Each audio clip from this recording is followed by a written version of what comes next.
À la fin du premier sommet africain sur le climat, la déclaration de Nairobi adoptée par les participants met l'accent sur le potentiel et l'ambition du continent d'être la solution mondiale au changement climatique. Pour ce faire, les dirigeants africains ont appelé à multiplier les flux actuels de financement via la mise en place d'une réforme de l'architecture financière mondiale, y compris la restructuration et l'allègement de la dette, dont le fardeau pèse sur les économies lourdement impactées par le réchauffement de la planète. Nous exigeons un terrain de jeu équitable pour que nos pays puissent accéder aux investissements nécessaires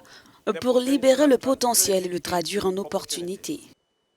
Nous exigeons en outre une architecture multilatérale de financement du développement juste pour libérer nos économies de la dette odieuse et des barrières onéreuses aux ressources financières nécessaires. Un total de 23 milliards de dollars d'investissements internationaux ont été promis durant les 3 jours de ce sommet, dont plus de 4 milliards venant des Émirats arabes unis pour les énergies propres en Afrique. Nous sommes donc déterminés à avoir des conversations difficiles, à prendre des décisions difficiles et à opérer des changements inconfortables pour établir un consensus international sur une voie afrocentrique et mondialement inclusive pour le futur de l'Afrique.